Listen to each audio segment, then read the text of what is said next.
Hello, and thank you, and welcome to Unmasking, right? What we're talking about domestic abuse, right? So, my name is Dr. Merary Simeon, and I am here with my partner Sonia Frontera, and you are joining us for the third episode, what we're calling Reclaiming Your Power. So, hopefully, you had the opportunity to watch the first part and the second part. If you haven't, we will leave the link in the comments so that you can take a look and listen and hopefully get the opportunity to learn more and share it with some family and friends. Now, both Sonia and I, you probably heard on the other episodes, we're both survivors of domestic violence and on a mission to empower women to activate their strengths and live a life of purpose. Now, you probably heard we're at the end of Domestic Violence Awareness Month, but our hope is that these videos continue to get shared and that people continue to talk about domestic abuse because sadly it is something that happens every day. Every day, right, Sonia? I mean, we've been talking about this for the past two episodes, and 1 in 4 women experience domestic violence in their lifetime. And before age 18, it's like 8.5 million of them experience the abuse. So text us your questions. It will remain anonymous if you had any questions for us.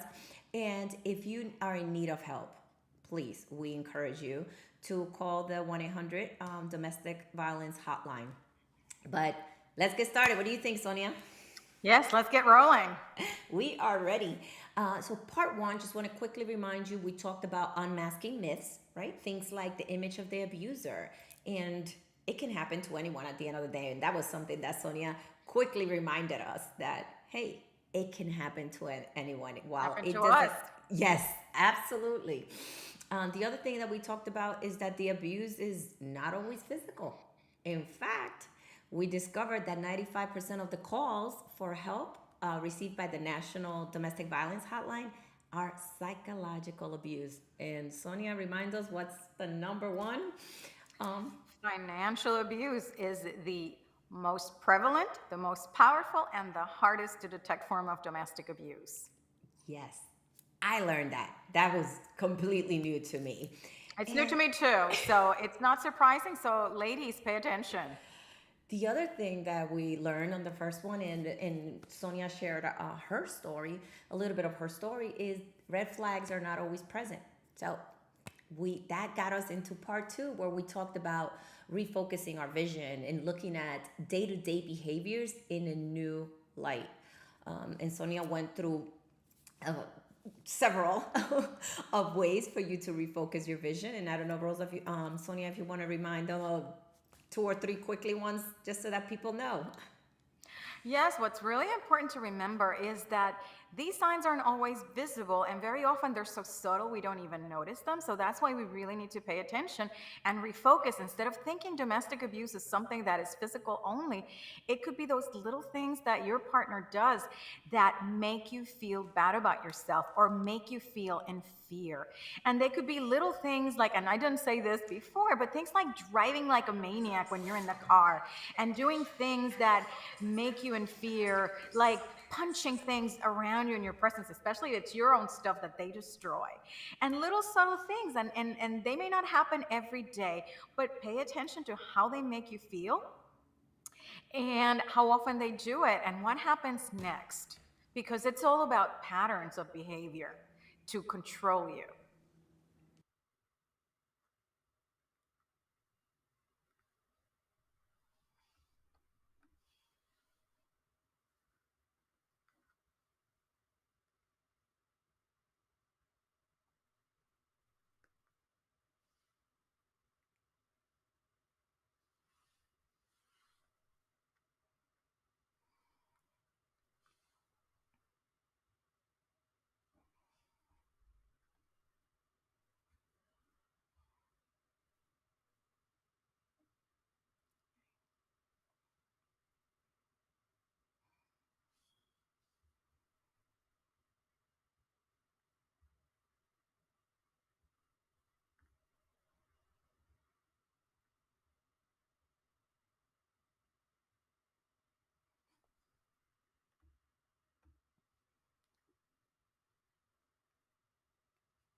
And I Merary, just you're realized back. I was on mute the whole time. Yes.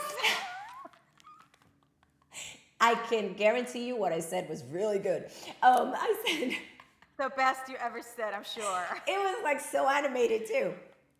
So I'm Yes. gonna, Too bad I don't do lip reading. I hope the audience can do a little lip reading. So why don't you just give us a little summary of what you just said, the gist of it at least? absolutely, absolutely. One of the things I mentioned is thank you, Sonia, for reminding us of that. But I also wanted to remind the listeners, if they stay with us to the end, you are going to share some amazing resources that you have. And I also wanted to invite the listeners to check out your website. Sonia is an author and has tremendous resources that can help pass today. While we highly encourage that you share and that you look at these part one, part two, and part three of these unmasked domestic violence series, I also encourage you to look at those resources because they will help you pass, after this program is over. So with that said, let's go and get started. Today we are going to focus on reclaiming your power. And Sonia, why don't you start telling us what is the one thing that you could do or that maybe you did to reclaim your power? Well, I want to start by saying that it's really, really important to empower yourself because that's the only way out of an abusive relationship. So, the first thing you need to do is get help. We've said it before, session one and session two. But the most important thing is to get help and not just any help, because, like we said before, sometimes our friends and family don't understand what we're going through and they cannot support us the way we need in order to end these abusive relationships. So, it's very, very important to just reach out to the National Domestic Violence Hotline or your local agency. And especially the local agencies can help you because they know the laws, they know the resources available in your area, employment opportunities and coursework, and things that can get you back on your feet. And most importantly, your healing journey. Once you even from the beginning, trying to end a relationship and trying to move on past the relationship, you're going to need to heal your trauma, and it's good to get professional help. I found that in my exit travels out of an abusive relationship, having a therapist who was conversant with domestic abuse, who understand the dynamics and the power plays that the abusers use to take control of your life. When you have a therapist that is aware of that and can understand what's going on, this is the person who can best help you in your abusive relationship. But we can talk a little bit more about our empowerment journeys. Tell us, Merari, what did you do? How did you end your abusive relationship? Yeah, you know what? It was a journey. Absolutely. I think one of the most powerful things that helped me, it really empowered myself, was forgiving myself because I thought for a long time that that it was my fault, that it was my doing. And being able to really understand and empower myself by saying, no, you didn't deserve that. No, you didn't do it. It, it helped. One of the things that I encouraged that's part of the process was the healing, right? Because the exit of the abuser was definitely it wasn't easy. It wasn't Never easy, is. and it never is. But then also the healing process, because you're almost like, yes, you want to get out of it, but you have to go through like a mourning process. Like Oh, I had to yes. go through a mourning process and really understand and be happy with being by myself. I thought that that was one of the most powerful things that I could do was being by myself. When I say being by myself, enjoying my company, right? Because for a Yes. while, it was painful because you had all those reminders, and even though it was different and you knew that this was the right thing to do, you felt alone, right? So it was for me being able to really go through that healing process with the support, of loved ones, of my faith, and just being able to love me again, if that makes sense. So that was to me the number Yes. one thing that helped me was just really going through the healing process. And the second thing was really respecting myself. Because I think all that time allowing that, I wasn't really respecting myself and knowing my worth. And when you respect yourself, you stand up, even if you're afraid. and I don't mean stand up to the abuser. I mean, you stand up differently and you believe in yourself differently. And I'm like, I'm not going to allow that to happen to me again. And because of that, I found other resources around me. So that had a lot to do with it and how I came out of the abusive relationship, and happily married today with a wonderful family that I know wouldn't be today if I didn't take that chance. That's right. And you know what? You brought up a number of very important points. And the fact that you have a beautiful family, I am happily remarried as well. Guys, it can happen to you. You may Yes. be hurting right now and you feel alone, like you said, you feel alone, and you may question your worth and you may think that you will never be loved again or that no one could possibly love you again. So you hang on to this person or you're afraid of being alone. Loving yourself is really the way out of this because no one can love you more than you do. And no one is going to be with you for the rest of your life like you are going to be. So it's really important. And for me, funny enough, the empowerment journey, I never had those feelings um, that my biggest problem is like I thought I would never find somebody else or that I would never have the support or the strength to do it by myself. But you know what? All the strength is within you. The power is within you. You just need to tap into it. And for me, the greatest savior was the fact that besides my faith, was the fact that I went to school and I started a new life and I had new aspirations and new things to look forward to and new friends and a new career. And I'm not suggesting that everyone needs to go to law school to get out of an abusive relationship, but having something exciting, something that's going to build you up, something that's going to give you a fresh start and a foundation for a new life. That is one of the best ways to empower yourself to end an abusive relationship. But whatever it is that you need to do, try to find it within yourself and get the help you need to do that.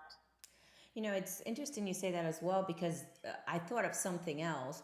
One of the when I say it was a journey, I want to also share some of the mistakes that I made, right, outside Mm. of not forgiving myself. But there was a point where I was willing to to have self violence on myself, do something to myself just to get Oh, out of the yeah. relationship. And we're here to tell you that is not the way out. There is so much more, as you can see just even from our stories. Is it scary? Absolutely. But hurting yourself, it's never the answer. So I want to make sure that people are aware of that because we can't emphasize enough self love. Self love will really help you take one day at a time. Sometimes it's 1 minute at a time, right? um, Yes. yeah, but there's a way. Have you heard of some of those things or any stories or any recommendations that you suggest, Sonia? I think it's really important, and this is something that I recommend to everyone, not just people in abusive relationships, is to learning to be comfortable with yourself and reconnect with yourself. Because the sad thing about being in one of these relationships is that you are with a partner who wants to suppress who you are, who wants to minimize you, who does not allow you to express yourself and become the person you are meant to be. So I think it's very critical to connect with those things that you enjoy doing, those things that make you happy, that make you feel fulfilled. And I think a good starting point can be, what were you doing before you entered in this relationship? Who are you outside of this destructive relationship? And look back at the things that you used to do that you enjoyed. And once you use that as a foundation, you can start taking little baby steps because, like you said, it's a journey, but it's one step at a time. And start taking those baby steps towards those things that you enjoy doing. And it just starts building up. A little bit of happiness brings more happiness. A little bit of confidence brings more confidence about. And start taking steps towards doing things that you enjoy and start dreaming about the future. What were the dreams that you put on hold to be a part of this relationship? Or what are those things that you're giving up in order to keep the domestic peace? Because one of the things that the abusers do is they control you to the point where you're afraid of doing things not to rattle them, not to get them being violent or abusive towards you. So start finding out what those things are that you gave up and start pursuing them. And dream. For me, one of the most important things was dreaming about being single again and signing my name, my maiden name, all over again as a free woman. So, whatever it is, your heart is going to guide you, your heart is going to tell you what is your path, and don't be afraid to follow it. I love that. So we talked about, right, you're worthy to live a life free from abuse. We're an example of it. Yes. Sonia just mentioned, right, pay attention to your feelings and your self-esteem. Because I think that's one of the biggest ways for you to really reclaim your power. Pay attention to those feelings, and pay attention to those feelings and who you were before you came into this relationship. Or it may be before that, because one of the other things that we talked about in the past is paying attention to those feelings, and that self esteem will also help you detect future relationships that may be Yeah. of violence, right? You want to tell us a little bit about that, Sonia? How they can. Yeah, I mean, I think it's important to look back. And I know it's traumatic and it can be difficult to go through this as you're trying to, as you're ending the relationship. But I think doing that inner work and that homework is really important. And pay attention to the messages that got you into this relationship, because I think that very often we normalize behaviors that are toxic because we see it in the movies, we see it on the soap operas, and we see it, we hear songs that legitimize certain things that are incorrect. So you need to trace your steps back. It's just like when you're hiking and you get lost and you lose your path. You start going back to where you were to see where it was that you lost your way, and try to figure out what is it that drew you into that relationship. Not, and also what kept you in. What were Yes. the fears? What were the behaviors that you found difficult to overcome? And use that as a basis to alert yourself for other people who might be doing the same things to you. In my case, I have to say, like you said, there weren't necessarily any red flags early on, but the one that stood out after the fact is like, this was somebody who had a concept of women that was negative. Women can't drive, women can't do this, women. And it was this toxic vision, this image of what women are like, and that just gets transferred into the relationship, and you realize, oh my god, I was with a misogynist and I didn't realize it because it was kind of out of context with other behaviors. But once you start noticing, I mean, like, I even picked up when I first saw the movie Gaslight. I just picked it up on a Friday night, when I had nothing to do, enjoying my single life. And I could detect immediately that this was a controlling, abusive, manipulative man. So when you do the homework, you might be able to recognize these signals so that next time you don't fall for them. Yeah, I love that you're saying that, because I think the other piece to reclaiming your power is knowing that it's not your job to change the abuser, Mhm. right? I think a lot of times we recognize, or maybe we heard, oh, I just feel bad. He had a rough past, or he didn't really Yes. mean it this time. And we try our hardest to change them, or, you know, be that positive person. But the reality is that we're not going to change them. They're going to need help. And our job is to really help ourselves and provide and be whole. You know, going back to really enjoying being alone and being our best self, it's going to be the only way for us not to bring baggage to another relationship, right? Or to be able to really spot those signs. I talked about it previously. You know, I was in my first relationship, I was in a physical abusive relationship. And that was a long time, right? You know, there were several years in that. And then I walked right into a mental abusive relationship. And I would say, yeah, but at least he doesn't hit me, right? Mm. No, that's not good enough. So what were some of the, and when I look back at some of those signs, it's like I was trying to put excuses for them.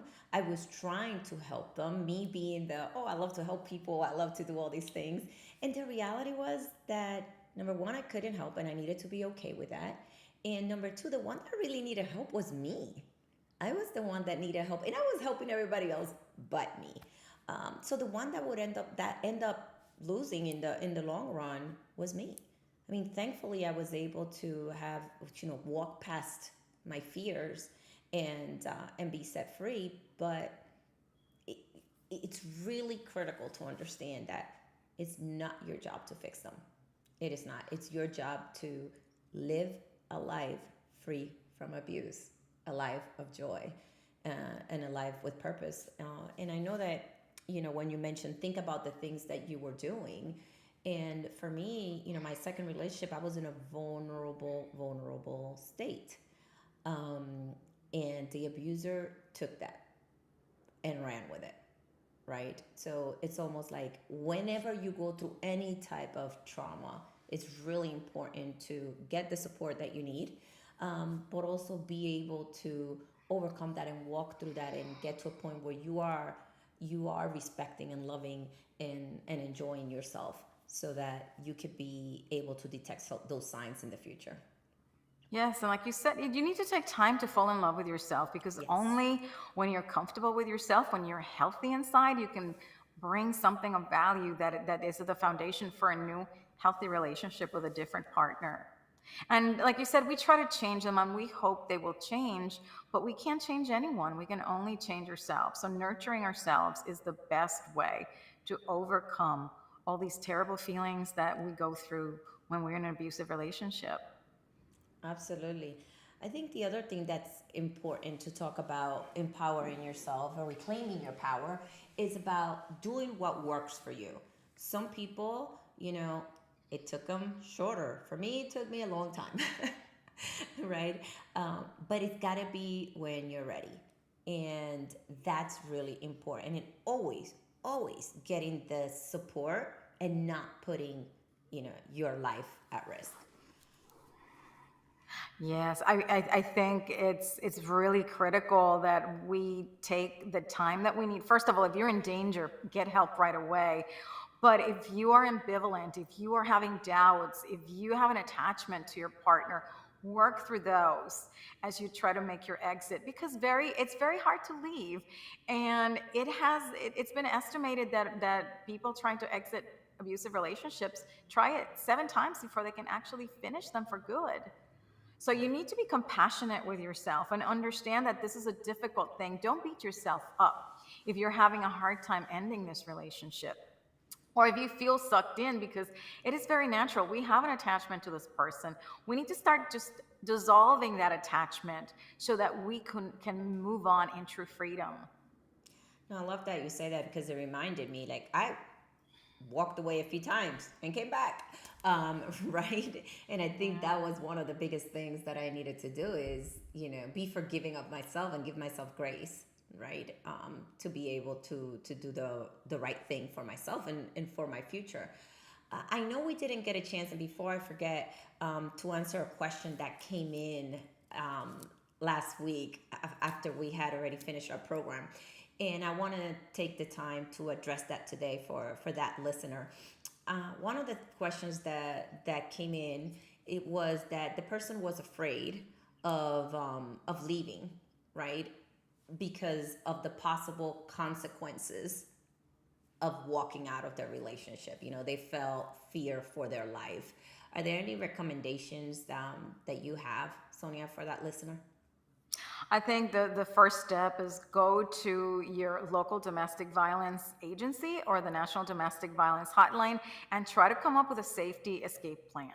Because this is the kind of thing that you can't just wing. You need to be very systematic and very deliberate about it, and try to assess the risks and have a plan in place, and try to find ways to keep yourself safe, and very importantly, strong emotionally, so that you don't fall for all the tactics, because abusers tend to get desperate when you try to leave them, and they resort to all kinds of tactics, and very often they can get violent, and you're putting yourself in danger. You can be putting your children, your loved ones, a future partner in danger.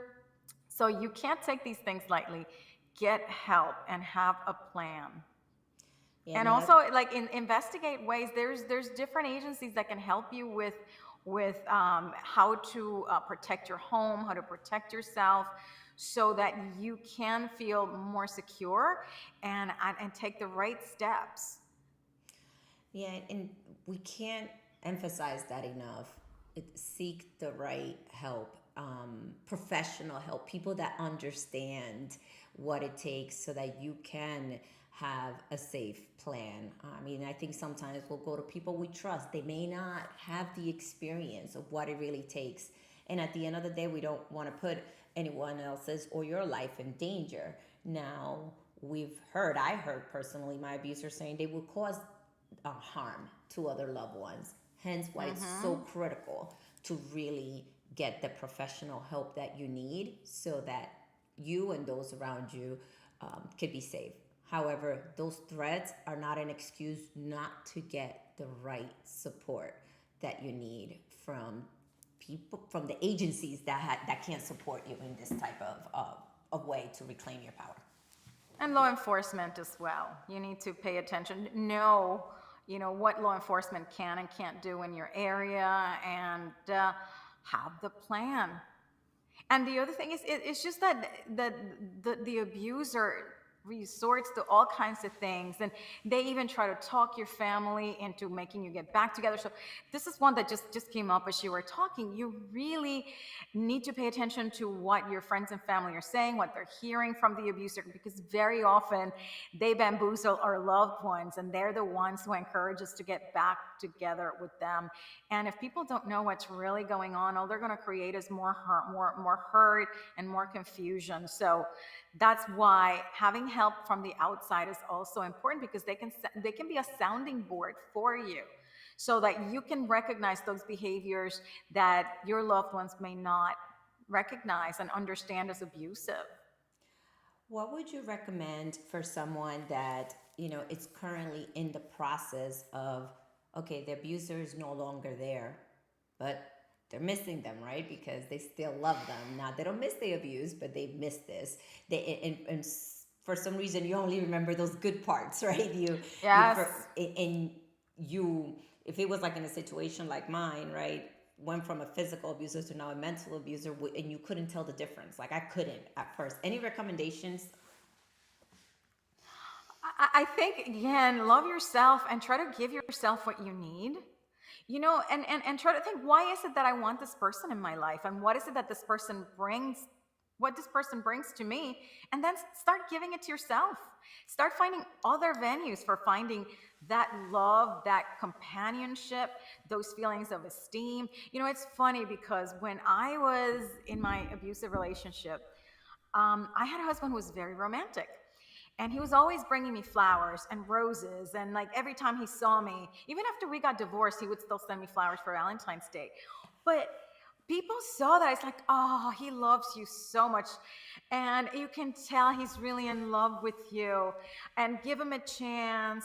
And for me, the breaking point was when one of my friends from law school said to me, that was such an epiphany. You know, I can get my own flowers. I don't need my husband to do that. So, whatever it is, whether it's the roses or the fun times, just seek them out outside of your relationship. And you will notice that you will start needing your partner less and less. And you will be relying on yourself more and more.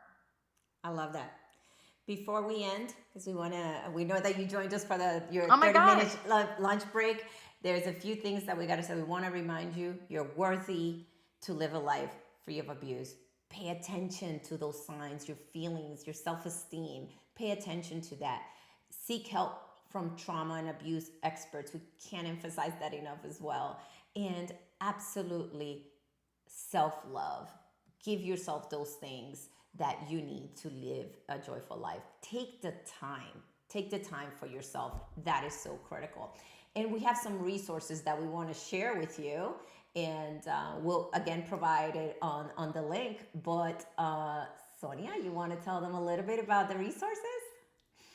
Yes, guys. In preparation for Domestic Violence Awareness Month, I created the booklet, Stop the Hurt. And in it, you will find much of the information that we discussed, but most importantly, the stuff we didn't have time to get to. So, this little booklet will give you information on how to spot the signs, how to stop the abuse, and how you can help someone you know and love who is struggling with domestic abuse. And as a gift to you for being great listeners and staying with us during this series, this booklet will be available for a free download on Amazon today, the 27th of October, and tomorrow, October 28th. So get your copy for free before it goes back to regular price. So, but also, if you guys ever need any information, if you have any questions, feel free to reach out to me and Merary. We are here to help you. You can reach us through our respective websites, and you can send me an email. I love to hear from readers, and if this has been helpful, let us know, and also let us know what else you would like to hear more on, because we would love to stay in touch and help you with other issues and bring you programs that are of value to you. Yes, we thank you for tuning in, and thanking us, and thank you for joining us on this journey to stop the hurt. Thank you, Sonia, for everything that you do each day for this community, and we look forward to hearing from all of you that had the opportunity to watch it on what are some of the things that you would like to see, hear about, and we will be on here for you. Thank you, and stay safe. Thanks for joining us.